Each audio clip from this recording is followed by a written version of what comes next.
Angkat nafiri dan bunyikanlah, Yesus mau datang segera. Nyanyi musafir dan pujikanlah, Yesus mau datang segera. Datang segera, datang segera, Yesus mau datang segera. Selamat malam, selamat sahabat untuk kita semua. Baik, untuk memulai acara kebaktian kita, mari kita mengundang Roh Kudus dalam hati kita masing-masing. Menyambut acara kebaktian kita, mari kita buka lagu Sion edisi lengkap nomor 35, Yesus bagaikan gembala.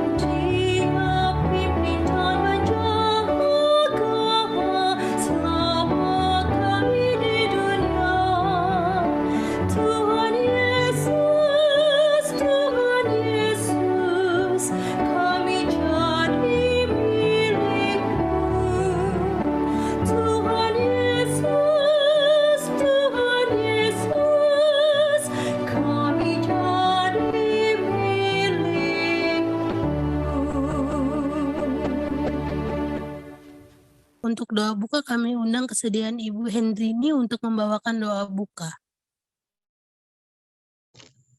Mari kita sama-sama bersatu dalam doa. Bapa kami yang bertata dalam kerajaan surga, puji syukur kami panjatkan kepada Tuhan Yesus. Terima kasih Tuhan, pada hari Sabat yang suci ini kami boleh dapat berkumpul bersama-sama jemaat Pondok Ranji dan El Sadai untuk memuji dan besar nama Tuhan di acara Vesper. Berikan akal budi, hikmat, kepandaian, kepintaran, penglihatan yang di surga, agar kami dapat menerimanya dengan penuh sukacita. Dan berkati Pak Untar yang membagikannya, biar firman itu boleh tertanam hati kami masing-masing untuk menguatkan iman kami tetap setia dan lebih dekat sampai datang Yesus yang kedua kali. Ampuni segala dosa pelanggaran kami, Tuhan Yesus, baik sengaja maupun tidak sengaja, agar berkat pada sepanjang hari Sabat yang suci ini tidak terhalang bagi kami. Dalam nama Tuhan Yesus Kristus kami sudah berdoa syukur. Amin. Baik, sebelum kita mendengarkan renungan yang akan dibawakan oleh Bapak Untoro, mungkin dari saudara-saudari ada yang ingin membawakan kesaksian, kami persilakan. Saya mau bersaksi, semoga kesaksian ini bisa menguatkan iman kita masing-masing. Saya mau bercerita pengalaman dalam keluarga, kurang lebih mungkin 15 tahun yang lalu ya. Pada waktu itu suami saya bekerja di suatu perusahaan leasing finance perusahaan Jepang ya, Yamaha.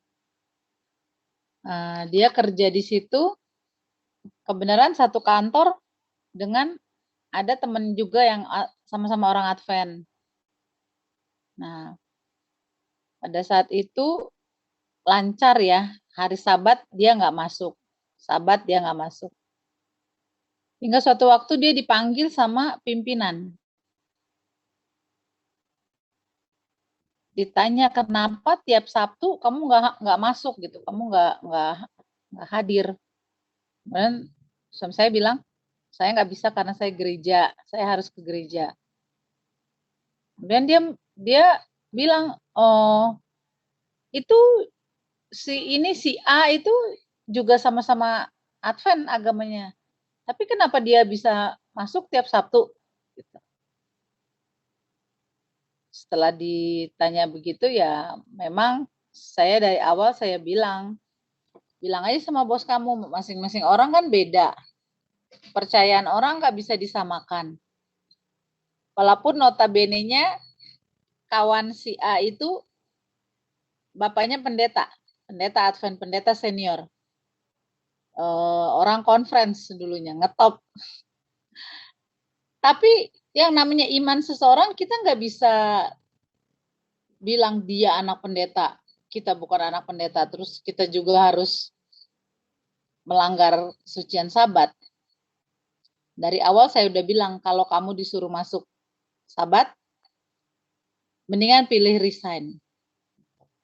Hingga akhirnya dapat penawaran masuk Sabat atau berhenti, keluar, resign. Saya bilang nggak apa-apa, resign aja. Karena kita percaya dan kita imani, berkat itu pasti Tuhan kasih. Tuhan punya cara sendiri untuk mencurahkan berkatnya pada kita. Kita harus percaya itu. Saya bilang, kenapa kita harus takut kepada manusia? Kita seolah-olah melanggar hukum Sabat hanya untuk menyenangkan hati orang, hanya untuk cari uang, cari materi, harta dunia. Akhirnya dia mengajukan surat pengunduran diri oleh karena tetap diminta untuk masuk hari Sabat. Saya juga selama pengalaman saya bekerja, kalau sudah Sabat harus masuk, saya mundur. Saya nggak pernah tergoda untuk menginjak-injak hari Sabat. Karena yang saya takutkan dalam pikiran saya selalu, kalau pada saat Tuhan panggil kita dalam keadaan berdosa, kita pasti udah nggak masuk surga. Yang selalu saya ingat di pikiran saya adalah itu. Jadi saya nggak mau kalau tiba-tiba saya lagi kerja, tiba-tiba ada accident atau apa, terus kita meninggal atau apa, udah pasti deh kita nggak masuk surga. Itu yang selalu terngiang-ngiang di pikiran saya. Maka itu saya nggak berani menginjak-injak hari Sabat. Karena dari kecil pun orang tua selalu menekankan. Pokoknya ada kalau kita nggak setia hari Sabat. Kalau hari Sabat itu kita bermain, kita nakal, pasti ada akibatnya. Saya ingat dulu, waktu kita masih kecil-kecil, Papa Mama udah bilang, hari Sabat jangan kemana-mana, tetap di rumah, istirahat. Kemudian kakak saya, Jeffrey, dia main sepeda. Pada saat itu, kakinya dia keputar di jari-jari sehingga kakinya terluka, berdarah gitu. Nah, dari situ mama saya bilang, itu lihat kan, karena nakal hari Sabat, main hari Sabat, Tuhan marah gitu. Jadi kejadian yang saya ingat itu dari kecil itu, jadi hari Sabat itu nggak boleh pokoknya kita harus nggak boleh main-main untuk kepentingan kita, nggak boleh bekerja, nggak boleh apa. Yang selalu ada di pikiran saya seperti itu. Jadi seperti kayak orang trauma, kayak orang takut, tapi itu ada bagusnya juga. Jadi kita memang benar-benar takut untuk melakukan kegiatan yang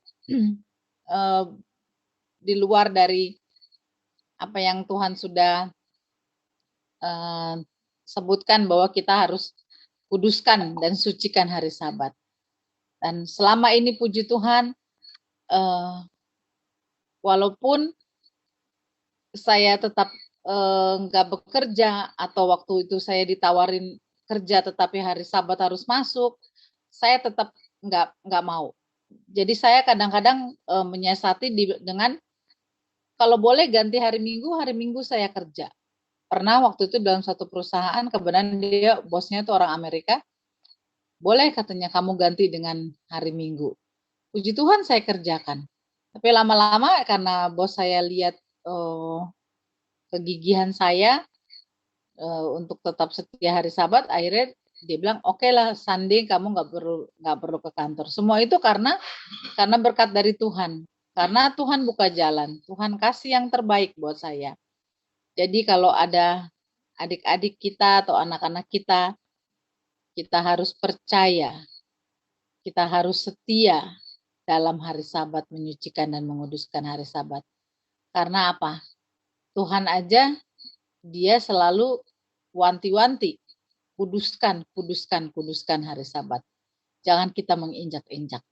Kalau sudah patri di dalam pikiran kita bahwa hari Sabat itu adalah hari yang kudus, kita untuk melakukan hal-hal yang kurang baik juga takut jadinya. Biarlah kesaksian ini boleh menguatkan iman saudara-saudara sekalian bahwa kita memang dengan kita menyucikan hari Sabat, Tuhan selalu pelihara kita. Kita tidak perlu takut susah, kita tidak perlu takut hal-hal apa yang terjadi sama kita, karena Tuhan selalu beserta kita. Itu janji Tuhan. Kalau kita setia memelihara hukum-Nya, maka Tuhan selalu memberkati dan beserta kita, melindungi kita. Demikianlah kesaksian saya. Kita akan mendengarkan renungan yang akan dibawakan oleh Bapak Untoro. Selamat sahabat semua, sebelum kita memulai firman Tuhan, kita berdoa kembali. Saya mengundang Pak Pendeta Tanu untuk mendoakan kita. Mari kita berdoa. Maha besar Bapa yang di sorga, kami puji, muliakan, agungkan Engkau. Sebab Engkau Allah kami yang hidup, Tuhan kami yang kekal, Bapa kami, yang mengasihi kami dengan kasih yang tidak pernah berkesudahan. Sepanjang 6 hari bekerja kami telah diberkati. Kami juga telah merasakan, menikmati, menerima berkat-berkat-Mu Tuhan. Terima kasih Bapa. Engkau masih memberi kami kesempatan untuk masuk dalam hari perhentian, hari Sabat Tuhan yang kudus.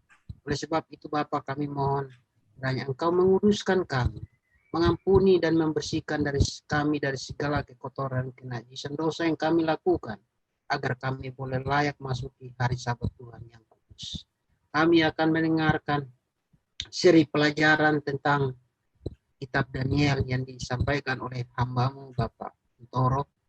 Kiranya inspirasi firman yang telah Tuhan sampaikan berkati, agar boleh menjadi pelajaran yang berharga bagi kami untuk melihat kejadian-kejadian yang telah digenapi maupun yang belum genapi.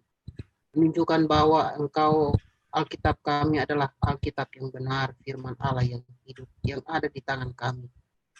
Agar kami boleh mempersiapkan diri kami, sehingga ketika Tuhan datang, kami dapati semua boleh bersiap dan boleh terangkat masuk dalam kerjaan sorga. Terima kasih Bapa, inilah doa dan harapan kami. Memberkati kami semua yang ada di dalam Zoom ini. Biarlah berikan sinyal yang baik, agar semuanya boleh berjalan dengan baik. Terima kasih Bapa, di dalam nama Tuhan Yesus kami berdoa. Amin. Amin. Terima kasih Pak Pendeta Elton Tanu untuk doanya. Pelajaran kita hari Sabat ini sudah masuk kepada Daniel pasal 12. Khususnya yang berjudul Akhir Zaman. Pada waktu itu Kita juga baca sama-sama. akan muncul Mikael, pemimpin besar itu, yang akan mendampingi anak-anak bangsamu.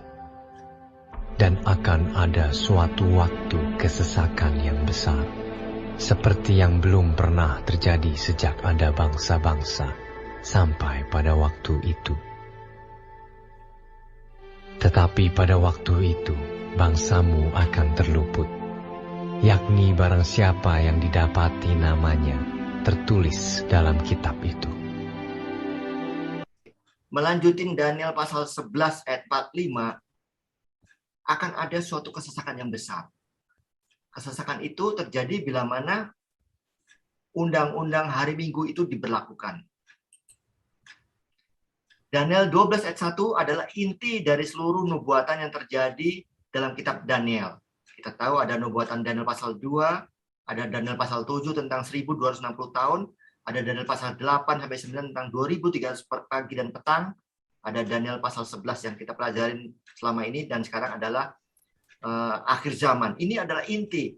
Ini adalah inti iman kita, yaitu apa? Kedatangan Tuhan Yesus yang kedua kali. Jadi suatu kabar penghiburan dan pengharapan bagi umat-umat Tuhan ketika undang-undang hari Minggu itu dikeluarkan. Pada saat Raja Negeri Utara atau tadi kecil itu mendirikan kemah kebesarannya di antara laut. Kita tahu laut sama dengan orang banyak, dan gunung permai yang kudus, yaitu umat-umat Allah.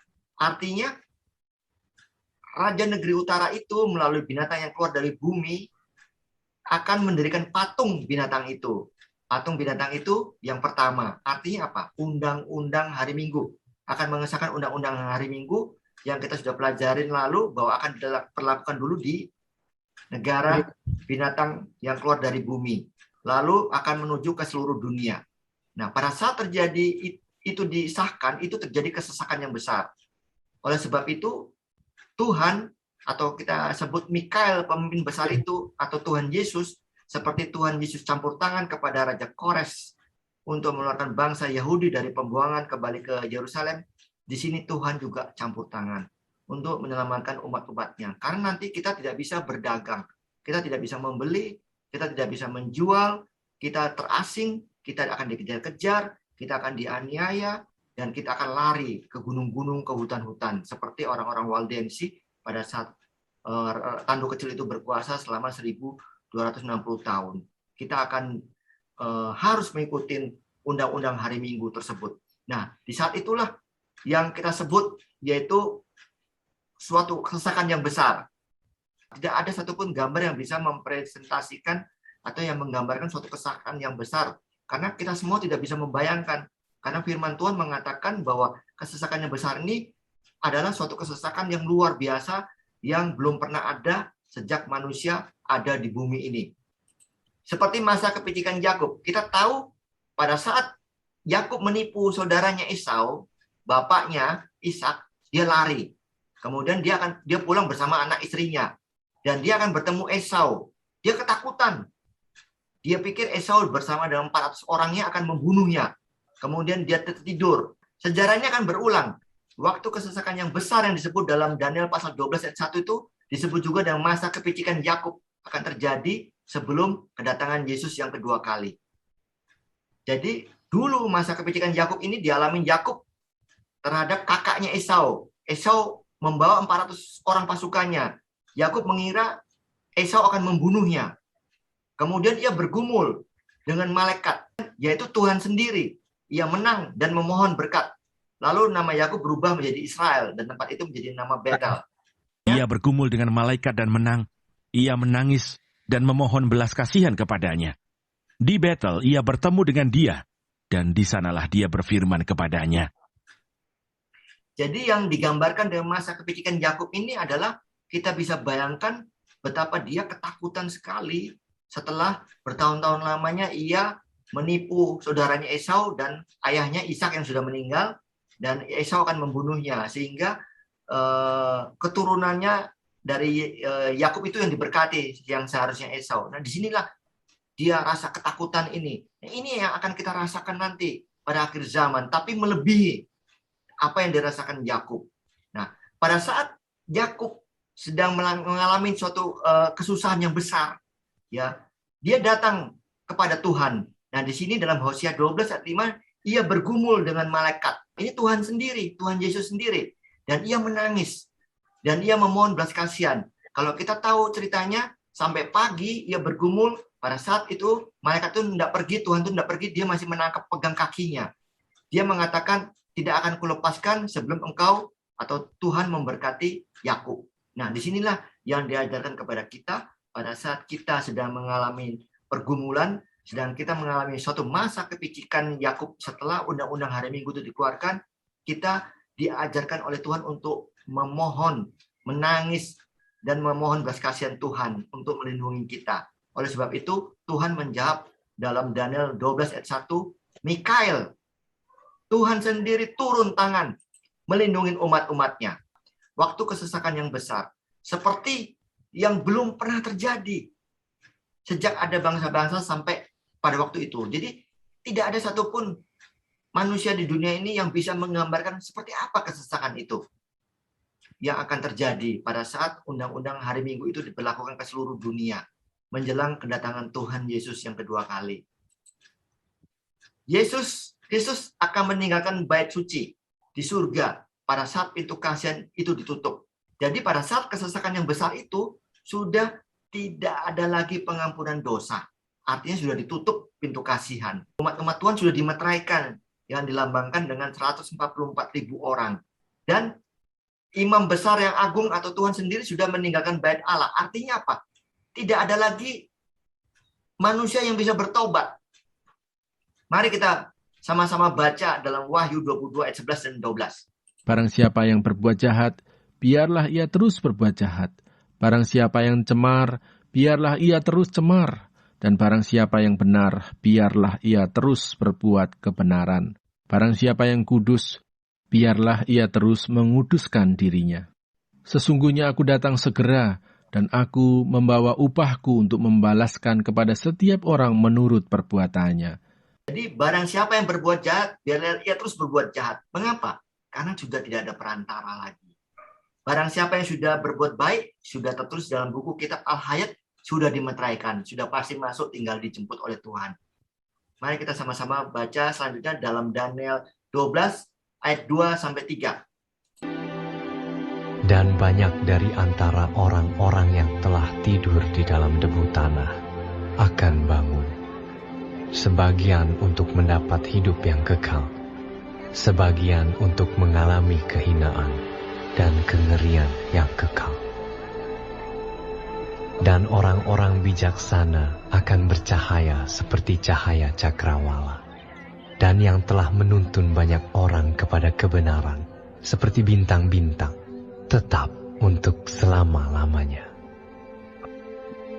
Sebelum kedatangan Yesus yang kedua kali, akan ada suatu kebangkitan. Masih kita ingat pada saat Yesus dikuburkan hari Jumat, dia bangkit hari Minggu pagi. Pada saat Yesus bangkit, bukan hanya Tuhan saja yang bangkit, ada banyak orang-orang kudus yang bangkit. Dan pada saat itu, pada saat Tuhan Yesus naik ke surga, orang-orang kudus itu berkumpul. Kalau kita baca dalam tulisannya Nyawet, ada 500 orang berkumpul, ya, melihat Tuhan Yesus naik ke surga. Itu adalah orang-orang kudus yang dibangkitkan pada saat Tuhan Yesus bangkit. Begitu pula, menjelang kedatangan Tuhan Yesus yang kedua kali, pada saat tanduk kecil itu berkuasa mengimplementasikan undang-undang hari Minggu, dan Mikael atau Tuhan Yesus campur tangan, melindungi umat-umat yang sudah dimeteraikan, dan sudah tidak ada lagi pintu kasihan bagi orang-orang yang jahat karena Tuhan sudah meninggalkan bait kudus Allah di surga, maka akan ada suatu kebangkitan khusus atau kebangkitan istimewa. Ada dua kebangkitan. Maksud saya ada dua golongan, yaitu orang-orang kudus ya yang akan bersama-sama dengan umat-umat Tuhan yang 144.000 sebagai simbol, akan sama-sama orang-orang kudus yang lain pada saat trompet berbunyi sangkakala. Kemudian orang-orang jahat juga yang dibangkitkan Tuhan untuk menerima apa? Kehinaan. Tadi dikatakan untuk menerima kehinaan yang kekal. Kita baca sama-sama untuk mendapatkan hidup yang kekal, orang-orang kudus, sebagian untuk mengalami kehinaan dan kengerian. Jadi ini untuk mendapatkan kehidupan yang kekal, ini untuk mendapatkan kehinaan atau kengerian. Dan banyak dari antara orang-orang yang telah tidur di dalam debu tanah akan bangun, sebagian untuk mendapat hidup yang kekal, sebagian untuk mengalami kehinaan dan kengerian yang kekal. Ada dua golongan. Pertama, kebangkitan orang-orang mati yang pertama, yang sebelah kiri, yang saya gambarkan sini adalah pada saat Tuhan Yesus datang, kedua kalinya, sangkakala dibunyikan, maka semua orang-orang kudus akan bangun, akan bangkit dari kubur. Daniel 12 ayat 2 dan 2 ini dikatakan bahwa ini adalah suatu peristiwa yang berbeda. Pertama, kebangkitan orang-orang kudus pada saat sangkakala dibunyikan, kemudian yang masih hidup itu dilambangkan dengan 144.000 orang. Itu dalam kitab Wahyu. Kemudian orang-orang jahat adalah kebangkitan orang-orang fasik setelah masa 1000 tahun.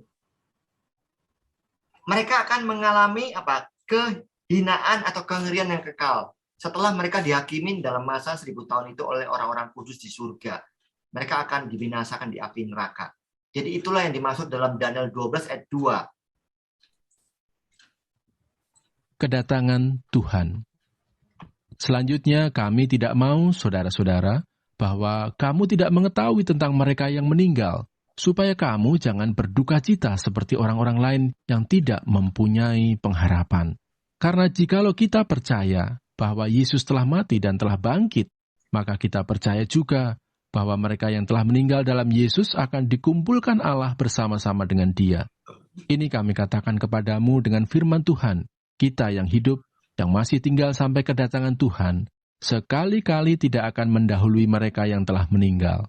Sebab pada waktu tanda diberi, yaitu pada waktu penghulu malaikat berseru dan sangkakala Allah berbunyi, maka Tuhan sendiri akan turun dari sorga, dan mereka yang mati dalam Kristus akan lebih dahulu bangkit. Sesudah itu, kita yang hidup, yang masih tinggal, akan diangkat bersama-sama dengan mereka dalam awan menyongsong Tuhan di angkasa. Demikianlah kita akan selama-lamanya bersama-sama dengan Tuhan. Karena itu hiburkanlah seorang akan yang lain dengan perkataan-perkataan ini. Ini adalah harapan kita. Kita pasti akan beristirahat. Sebab kita tidak mungkin masuk dalam golongan 144.000 orang secara simbolis. Mengapa? 144.000 orang itu adalah orang-orang yang kudus, yang sudah dimeteraikan, yang bisa melihat Tuhan Yesus datang tanpa mengalami kematian. Kita tentu akan mengalami kematian karena kita tidak tahu kapan Tuhan Yesus datang. Dan kita akan bertemu dengan saudara-saudara kita, baik yang masih hidup, yang tidak mengalami kematian, yang kudus, atau orang-orang yang kudus yang sudah mati, yang akan terangkat ke surga. Sedangkan orang-orang jahat yang sudah mati tidak akan dibangkitkan, tapi akan dibangkitkan setelah masa 1000 tahun untuk mendapatkan suatu kehinaan yang kekal dalam firman Tuhan, kengerian yang kekal untuk masuk dalam api neraka setelah mereka dihakimi. Jadi, tapi nanti ada lagi suatu kebangkitan istimewa. Mari kita sama-sama pelajarin. Tetapi juga orang-orang yang menyalibkan Yesus dan orang-orang yang terburuk menganiaya anak-anak Allah sepanjang zaman, misalnya 1260 tahun, itu akan dibangkitkan untuk menonton dengan ngeri saat Yesus datang kedua kali. Ya, jadi di sini dikatakan dalam Matius 26 ayat 64. Jawab Yesus, "Engkau telah mengatakannya. Akan tetapi aku berkata kepadamu, mulai sekarang kamu akan melihat Anak Manusia duduk di sebelah kanan Yang Maha Kuasa dan datang di atas awan-awan di langit." Jadi Tuhan mengatakan kepada imam-imam Farisi bahwa engkau akan melihat Anak Manusia, Yesus sendiri pada saat itu duduk di sebelah kanan Allah Yang Maha Kuasa. Artinya apa? Orang-orang Farisi, imam-imam itu, Raja Herodes I, Herodes II, dan sebagainya akan dibangkitkan dalam suatu kebangkitan istimewa sebelum Yesus datang kedua kali. Supaya mereka melihat apa yang mereka salibkan, apa yang mereka siksa, apa yang mereka olok-olok. Mereka akan menyesal. Lihatlah, ia datang dengan awan-awan, dan setiap mata akan melihat dia, juga mereka yang telah menikam dia. Dan semua bangsa di bumi akan meratapi dia. Ya. Itu tulis dalam Amin. Wahyu 1 ayat 7. Lihatlah, semua orang akan melihat Tuhan akan datang dari sebelah timur ke seperti kilat dari timur ke barat, dan semua mata akan memandang. Baik yang sudah mati akan bangkit. Tidak ada satupun yang terlewat. Juga mereka yang menikam dia. Ini yang menjelaskan tentang kebangkitan istimewa. Sebelum kedatangan Tuhan Yesus datang kedua kali. Siapa-siapa yang menikam dia? Yaitu prajurit-prajurit Roma. Mari kita sama-sama baca tulisannya White. Alfa dan Omega jilid 8, halaman 677 sampai 678, dan Matius 27 ayat 42 sampai 43. Kebangkitan khusus orang yang hilang. Yang menerusi telinga orang-orang mati, mereka kenal. Betapa sering mereka telah mendengar nada lembut suara itu memanggil mereka untuk bertobat. Betapa sering suara itu mereka dengar bagaikan bujukan seorang sahabat, seorang saudara, seorang penebus.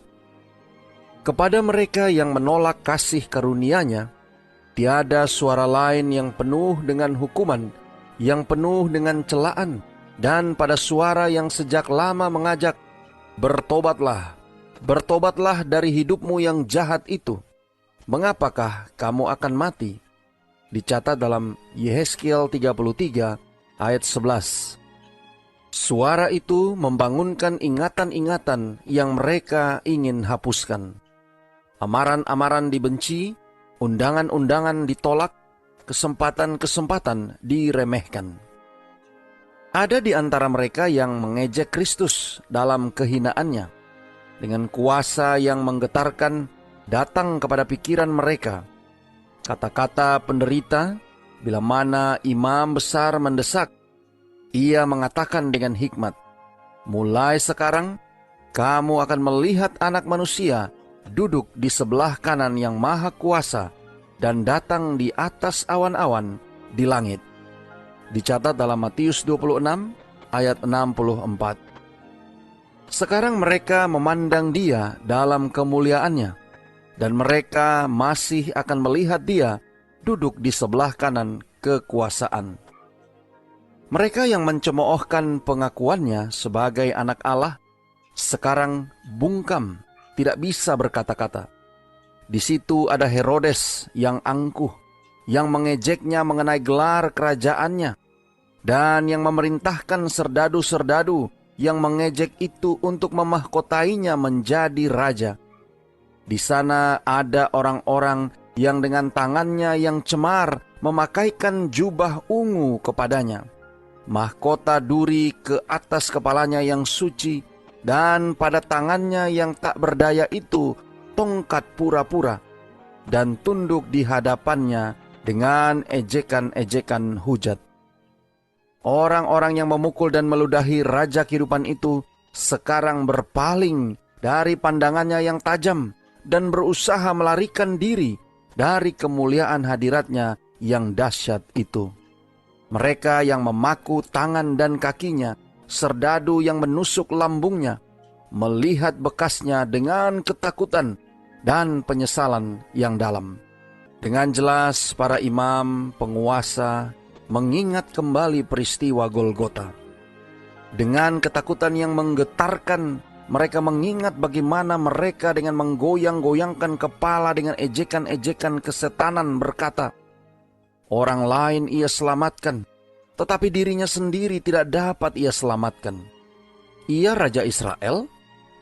Baiklah ia turun dari salib itu, dan kami akan percaya kepadanya. Ia menaruh harapannya pada Allah. Baiklah Allah menyelamatkan dia, jika Allah berkenan kepadanya. Dicatat dalam Matius 27 ayat 42 dan 43.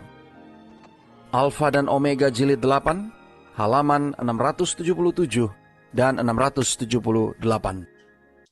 Jadi saudara-saudara, ini yang ditulis oleh Nyonya White. Dia sudah melihat penglihatan ini, orang-orang yang menganiaya Tuhan Yesus, yang digiring seperti domba yang tidak bersalah ke Golgota, ke tempat penyembelihan.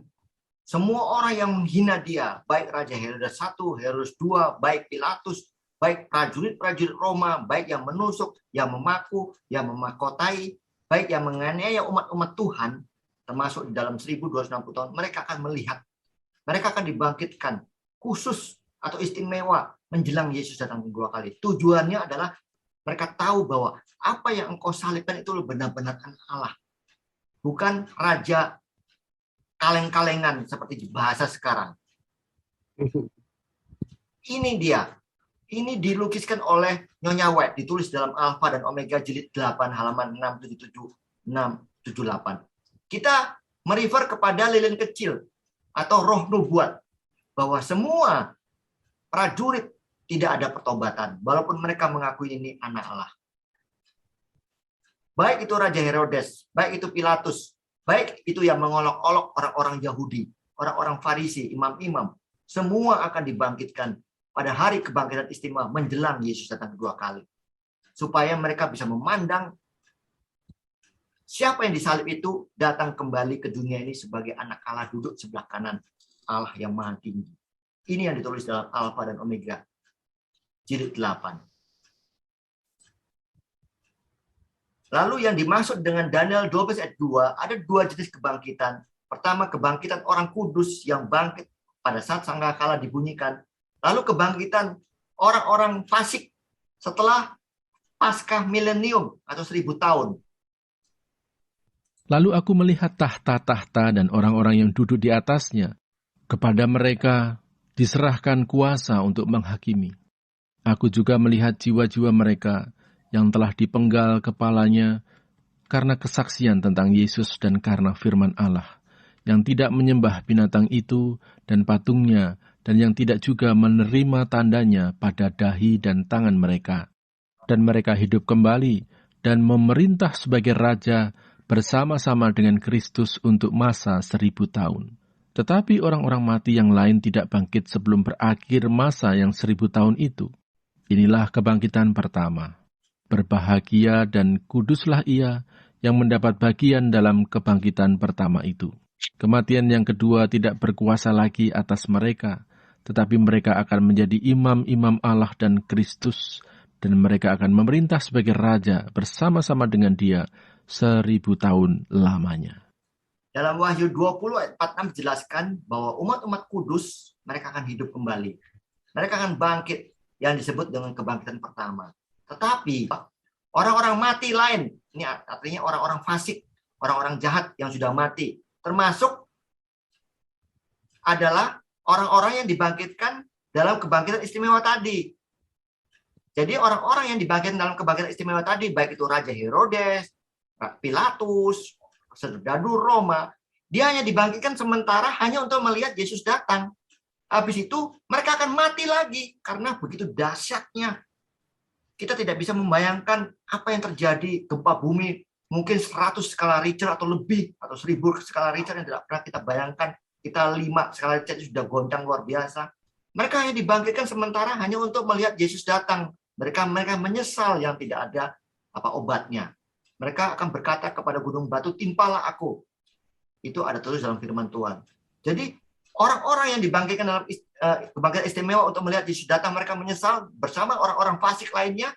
Mereka akan dibangkitkan setelah 1000 tahun. Setelah masa milenium. Dalam masa 1000 tahun itu mereka dihakimin. Tetapi dihakimin, mereka dibuka semua dosa-dosanya. Tidak ada lagi untuk bisa bertobat.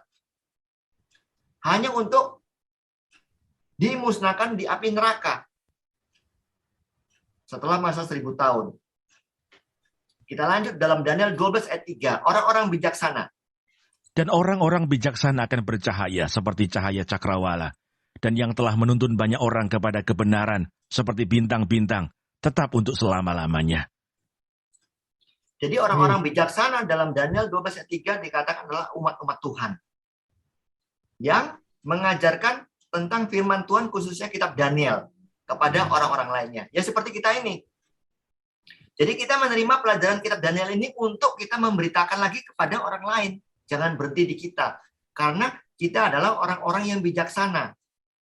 Orang-orang yang bijaksana dimaksudnya adalah yang mengajarkan kitab Daniel. Mengapa? Karena dalam kitab Daniel ini adalah banyak tertulis nubuatan-nubuatan masa lalu yang sudah terjadi dan yang akan terjadi yang belum kita alami. Oleh sebab itu, jikalau kita turut serta dalam mengajarkan kitab Daniel, kita disebut sebagai orang-orang yang bijaksana. Seperti 5 gadis yang sedang menunggu mempelai pria datang. 5 gadis ini membawa cadangan minyaknya untuk pelitanya. Bukan seperti 5 gadis yang bodoh. Orang-orang yang bijaksana itu salah satunya adalah William Miller. Mengapa dia disebut orang-orang bijaksana? Ia hidup tahun 1782 sampai 1849. William Miller adalah seorang pengkhotbah Baptis karena Amerika adalah merupakan denominasi Baptis terbesar dunia. Baptis Amerika yang gencar berkhotbah khususnya tentang kitab Daniel. Jadi saudara, setelah kita menerima pelajaran kitab Daniel ini, kita wajib untuk mengajarkan orang lain supaya kita masuk dalam orang-orang yang bijaksana. Sampai lewat 2300 petanan pagi. Jadi William Miller ini khusus mempelajari Daniel 8 ayat 14 tentang nubuatan 2300 petanan pagi yang berakhir tahun 1844 dari tahun 457 sebelum Masehi. Apa yang dikhotbahkan adalah benar mengenai kitab Daniel 8 ayat 14. Tetapi ia salah menafsirkan mengenai bait suci. Segala perhitungannya sudah benar tentang nubuatan 2300 petanan pagi. Dimulai tahun 457 sebelum Masehi sampai tahun 1844. Tetapi bait suci yang dimaksud itu bukan dunia ini. William Miller menyangka bait suci itu adalah dunia ini. Sehingga kalau dunia ini dibersihkan berarti artinya kiamat. Tetapi setelah mereka menunggu tanggal 22 Oktober tahun 1844, Tuhan tidak datang, maka disebut apa? Suatu kekecewaan yang besar. Banyak orang yang murtad. Mengapa? Mari kita sama-sama baca.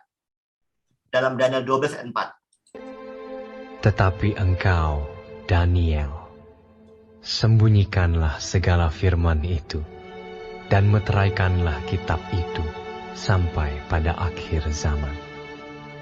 Banyak orang akan menyelidikinya, dan pengetahuan akan bertambah. Karena kitab Daniel itu dimeteraikan oleh Tuhan. Kita tahu Daniel sendiri juga pusing. Ingin tahu apa maksudnya. Daniel berpikir yang dalam kitab Daniel itu adalah umat-umat Tuhan yang di pembuangan di Persia. Ternyata bukan. Mengapa Daniel tidak mengerti? Karena belum relevan waktunya dengan dia. Karena ini terjadi tahun 1844. Tuhan mengatakan, Dan suara yang telah kudengar dari langit itu berkata pula kepadaku, katanya, pergilah, ambillah gulungan kitab yang terbuka di tangan malaikat yang berdiri di atas laut dan di atas bumi itu. Lalu aku pergi kepada malaikat itu dan meminta kepadanya supaya ia memberikan gulungan kitab itu kepadaku. Katanya kepadaku, ambillah dan makanlah dia. Ia akan membuat perutmu terasa pahit, tetapi di dalam mulutmu ia akan terasa manis seperti madu. Lalu aku mengambil kitab itu dari tangan malaikat itu dan memakannya. Di dalam mulutku ia terasa manis seperti madu, tetapi sesudah aku memakannya, perutku menjadi pahit rasanya.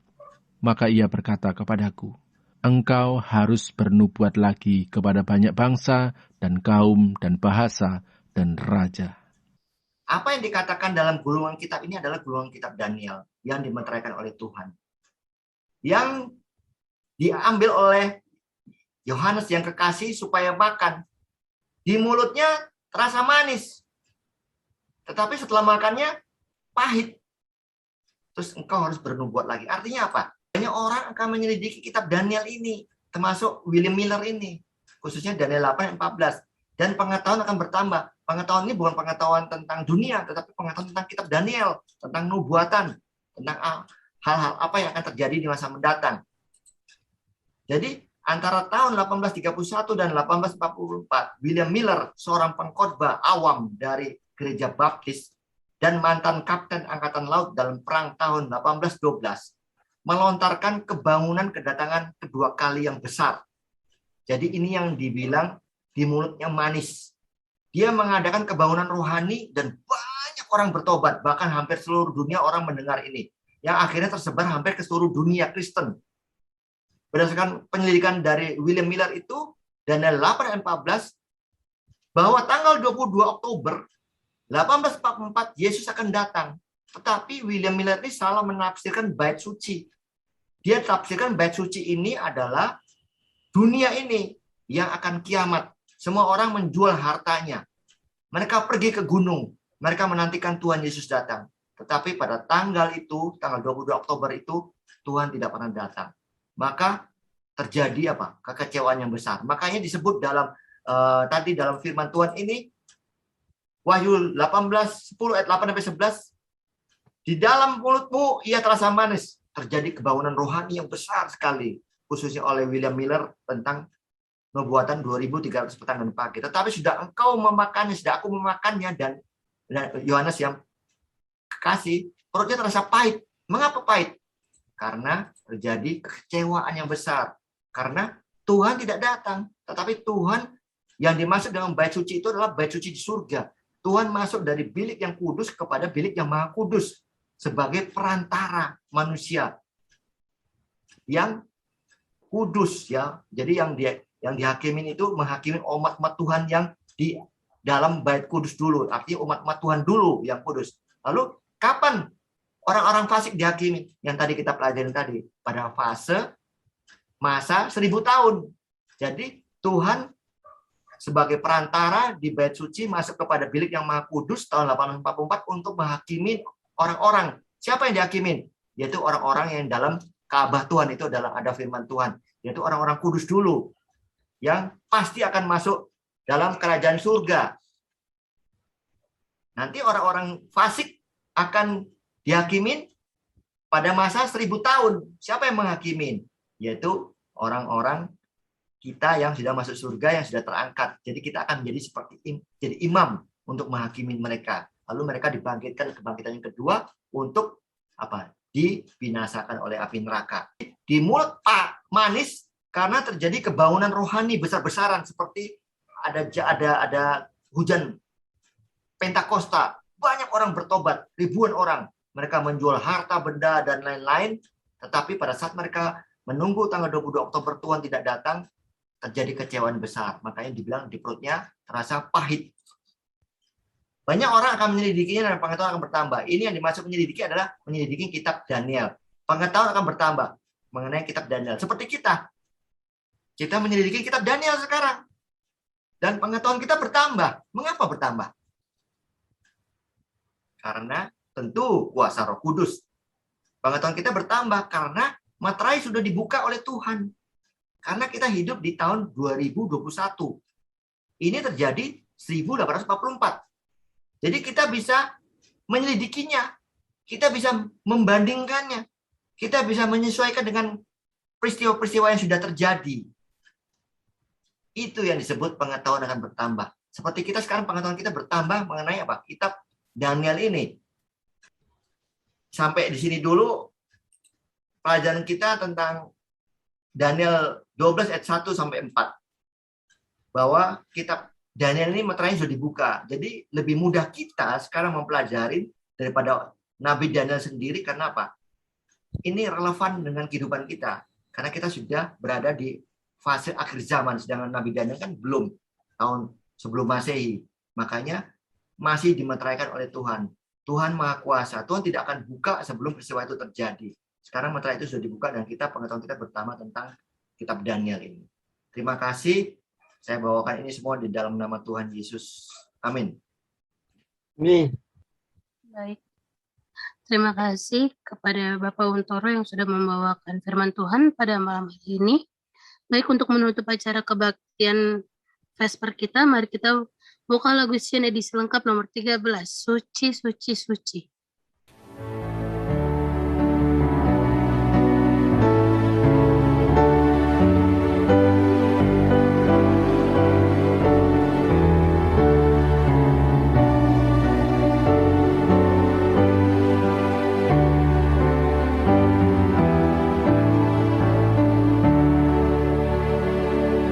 Suci, suci, suci, yang maha tinggi, kami nyanyi pujian siang dan malam.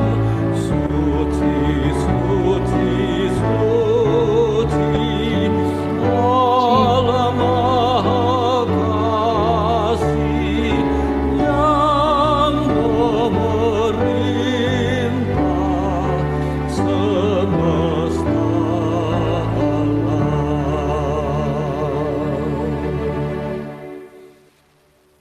Baik, untuk doa tutup kami undang kesediaan Bapak Yahya untuk membawakan doa tutup.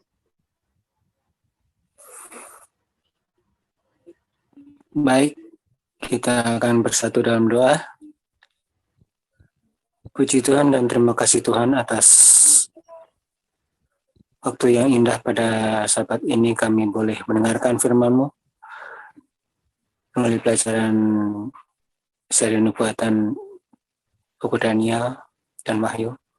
Biarlah Tuhan firman yang sudah dibagikan melalui Bapak Untoro boleh menjadi kekuatan bagi iman percaya kami untuk kami tetap teguh berpegang hanya pada firman-Mu sampai kedatangan Yesus yang dua kali. Terlebih Tuhan kami boleh bagikan firman-Mu, terang kebenaran-Mu kepada orang lain yang belum mengenal kebenaran-Mu, sehingga mereka boleh kesempatan untuk mendapatkan kasih karunia akan keselamatan daripada-Mu. Terima kasih Tuhan.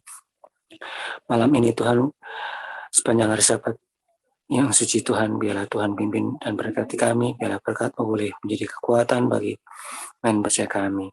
Dan juga Tuhan, berkati Pak Untoro yang sudah memberikan bagian berkat firman-Mu, Tuhan berkati dalam keluarganya, segala rencana usaha dan juga kekuatan kesehatan, dan berkati juga dengan Jemaat Elsada dan juga Jemaat Pondok Ranji, biarlah Tuhan berkati juga agar mereka pun boleh mendapatkan berkat yang sama. sepanjang hari Sabat ini Tuhan dan malam ini Tuhan, kami mau istirahat badan dan jiwa kami. Tuhan lindungi dan Tuhan berkati, bangunkan besok pagi kami semua boleh bangun badannya serta rasa apapun. Terima kasih Tuhan. Kami serahkan semua ini dalam tangan Tuhan. Dalam nama Tuhan Yesus Juru Selamat dan Penebus kami. Amin. Amin. Terima kasih semua Pendeta Rentano, Pak Yahya, Pak Melki. Terima kasih Pak Ontoro, Bu Beni, Pak Pendeta Tano, Pak Jeffrey, Bu Beni. Selamat malam. Terima kasih semuanya. Selamat malam, selamat hari Sabat. Sampai ketemu besok pagi hari. Sampai ketemu besok.